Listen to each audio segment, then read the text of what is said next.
नमस्कार दोस्तों, मेरा नाम सौरभ देवरानी है और मेरे को काफ़ी टाइम हो गया बिटकॉइंस में, क्रिप्टो करेंसी फील्ड में कंपनीज़ की मदद करते हैं। तो हम आपके थोड़े मिथ्स क्लियर करेंगे, क्योंकि मेजॉरिटी अगर आपको इंटरनेट पे लोग मिलेंगे तो वो आपको चीज़ें बताएंगे, वो आपको आपसे पैसा मांगेंगे, बहुत सारी चीज़ें। पहली बात मैं आपको बता देता हूँ, आपको किसी को अपना पैसा नहीं देना है। कोई आपसे पैसा मांगे तो आप उसको मत दीजिए।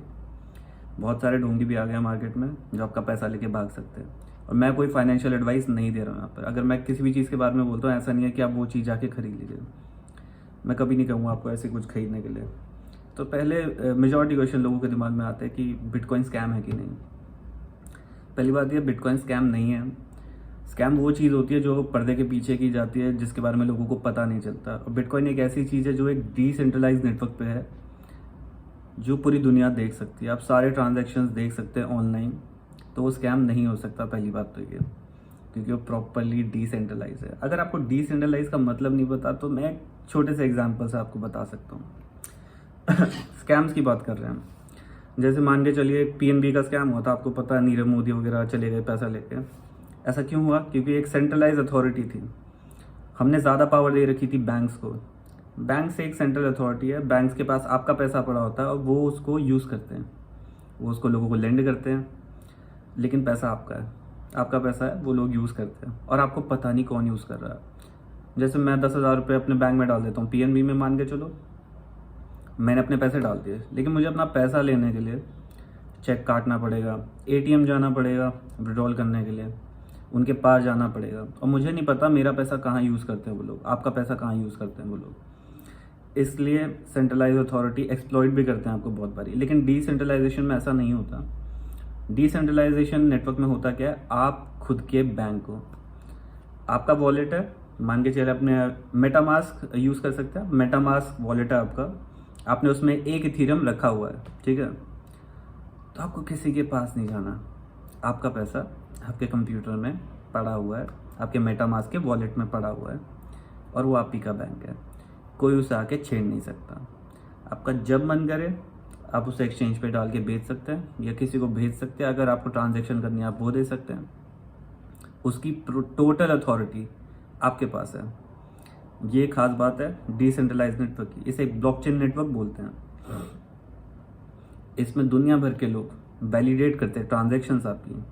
जैसे मान के चलिए इसमें टैंपरिंग नहीं हो सकती। जैसे मैं किसी को 1,000 रुपये भेज रहा हूँ, मेरे अकाउंट में सिर्फ 1,000 रुपये हैं, लेकिन ऐसा नहीं कर सकता कि मैं 1 ज़ीरो एक्स्ट्रा लगा दूँ और उसको बोल दूँ हाँ मैं तेरे को 10,000 रुपये भेज दिए। क्योंकि ब्लॉक्स हैं बहुत सारे, इसे ब्लॉकचेन इसलिए बोलते हैं। बहुत सारे ब्लॉक्स होते हैं जुड़े जुड़े जुड़े, जो वैलिडेट होते रहते हैं और नए बनते रहते हैं। इस टाइम पे भी जितने में मैं आपसे बात कर रहा हूँ, इस टाइम पे मेरे ख्याल से लाखों ट्रांजैक्शंस अभी हो रही होंगी। तो इस टाइम पे भी अगर कोई कोशिश करेगा उसे टैम्पर करने की तो नहीं कर सकते। सबसे ज़्यादा खास बात यह है। और बहुत सारे लोग ये कहते हैं कि बैन हो सकता है कि नहीं, बिटकॉइन बैन हो सकता है, क्रिप्टो करेंसीज बैन हो सकती है। तो वो भी एक छोटा सा मिथ है, वो भी क्लियर कर देता हूँ कि वो बैन नहीं कर सकते हम। आप कितनी भी कोशिश करिए, आप बैन नहीं कर सकते।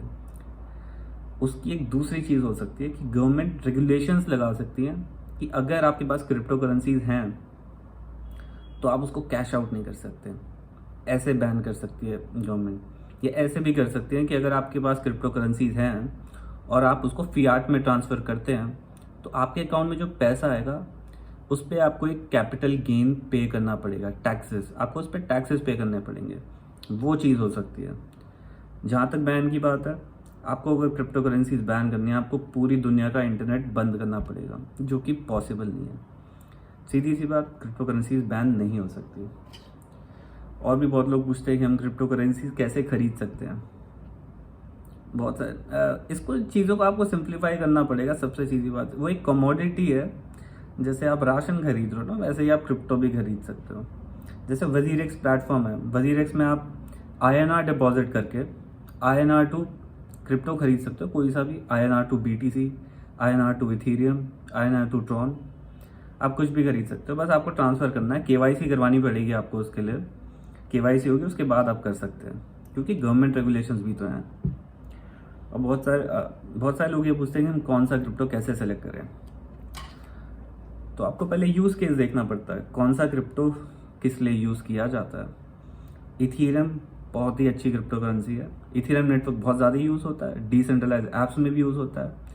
वीज़ा तक यूज़ कर रहा है अब तो इथेरियम के नेटवर्क को। तो आपको ऐसे पता करना पड़ेगा, आपको पीछे के ब्लॉकचेन समझनी पड़ेगी। मैं नीचे वीडियोस डाल दूंगा सारे, अगर आपको बेसिक समझने हैं, फ्रॉम 0 to 1 समझना है आपको कि कैसे ये चीज़ें होती हैं, तब आपको पहले यूज़ केस समझना पड़ेगा। जैसे अगर आप हवा में आके कह देंगे कि मैं डॉजी में पैसे डाल रहा हूँ, डॉजी डॉजी डॉजी, बहुत सारे लोग कर रहे हैं आजकल क्रिप्टो में, लोग बहुत डॉजी की वजह से ही घुसे हैं। तो जैसे आप बोल दे कि मेरे को डॉजी में इन्वेस्ट करना है, मैंने तो नहीं करा। अगर आप चाहते हैं तो आप क्या सोचेंगे, आप क्यों इन्वेस्ट करना चाहेंगे? मार्केट बुलिश है, आप उसमें पैसा डाल देंगे, आपको कुछ नहीं पता आगे क्या होगा, क्योंकि डॉजी का कोई यूज़ केस नहीं है। अगर आप सोचते हैं कि आपने 10 रुपये में डॉजी खरीदा है और वो 60 रुपये चले जाए, तो आप कैसे सोचेंगे कि वो 60 रुपये जाएगा? आपको कुछ नहीं करना, आपको उसकी टोटल सप्लाई देखनी है, आपको उसकी सर्कुलेटिंग सप्लाई देखनी है, और आपको उसकी मार्केट कैप देखनी है। अगर 10 रुपये का रेट चल रहा है और डॉजी की मार्केट कैप अभी $6 बिलियन है, तो उसको 60 रुपये जाने के लिए $36 बिलियन की मार्केट कैप चाहिए, तब जाके वो जा सकता है। मतलब 6 गुना ज़्यादा पैसा चाहिए होल्ड करने के लिए, तब वो जा सकता है। ऐसे चीज़ें देखी जाती है। और भी बहुत सारी चीज़ होती है, मार्केट सेंटिमेंट्स होते हैं, कितनी डिमांड है और कितनी स्कार्सिटी है। बहुत सारे लोग कहते हैं बिटकॉइन का प्राइस इतना ज़्यादा क्यों है, क्योंकि उसकी लिमिटेड क्वांटिटी है। 21 मिलियन उसकी टोटल सप्लाई है, जिसमें से मेरे ख्याल से अभी 10% अभी माइन नहीं हुई है, जिसको होने में बहुत ज़्यादा टाइम लगेगा। इसलिए उसकी डिमांड बहुत ज़्यादा है, उसकी सप्लाई बहुत कम है, इसलिए उसको गोल्ड भी कहा जाता है। लेकिन डॉजी में ऐसा नहीं है। डॉजी की आप सप्लाई देखेंगे तो आप हिल जाएंगे देख के, तो शायद आपको थोड़ा सा डर लगेगा। क्या, और लास्ट का क्वेश्चन लोगों का है, क्या हम बिटकॉइन मिलियनेयर बन सकते हैं? तो सिंपल सी भाषा में बताएंगे, लालच बहुत बुरी बला है। अगर आप सोचते हैं कि आप 1 लाख रुपए डालेंगे और आप करोड़पति बन जाएंगे, तो आप ऐसा वहम अपने दिमाग से निकाल दीजिए। इतने होप्स आपको नहीं रखने चाहिए, क्योंकि मान के चलिए एग्जांपल, जैसे मैं अभी देवरानी नाम है मेरा, मैं आज देवरानी कॉइन निकाल देता हूँ, 10,000 कॉइन मैंने अपने नाम के निकाल दिए, डिप्लॉय कर दिए नेटवर्क पे, और अभी उनकी वैल्यू 0 है। अगर मैं चाहता हूँ कि देवरानी कॉइन की वैल्यू $1 जाए, तो एटलीस्ट $10,000 कैपिटल होना चाहिए, तो वो $1 जाएगा। और मान के चलिए अभी मैं नॉर्मल इंसान हूँ, कल को मैं एक बहुत बड़ा इन्फ्लुएंसर बन जाता हूँ, मेरे मिलियंस ऑफ फॉलोअर्स हो जाता है, मैं एक पब्लिक फिगर बन जाता हूँ, तो हो सकता है अगर किसी ने देवरानी कॉइन खरीदे होंगे तो हो सकता है उसकी वैल्यू बढ़ जाए, हो सकता है उसकी वैल्यू 50x भी हो जाए। लेकिन अगर उसका कुछ यूज़ केस नहीं है तो कुछ फ़र्क नहीं पड़ता। लेकिन अगर डिमांड होगी तो उसका रेट बढ़ सकता है। तो ऐसे फ्लूक में बहुत सारे लोग मिलियनेयर्स बने हैं। तो ऐसा नहीं है कि आप कोई भी कॉइन देखेंगे जाके हम सोचेंगे हाँ ठीक है मैं 1 लाख लगा लेता हूँ ये 100x हो जाएगा। नहीं नहीं नहीं, ऐसे मिथ्स में नहीं जीना है आपको। आप प्रॉपर नॉलेज लीजिए जाके। अगर आपको नॉलेज मटेरियल चाहिए, मैं नीचे लिंक्स डाल दूंगा अपने, कम्युनिटी है हमारी, वहाँ पर फ्री में एजुकेट करते हैं हम लोगों को क्रिप्टो करेंसी के बारे में।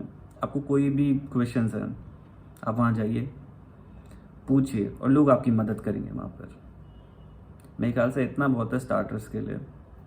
और सबसे मेन चीज़, अपना पैसा किसी को मत दीजिए।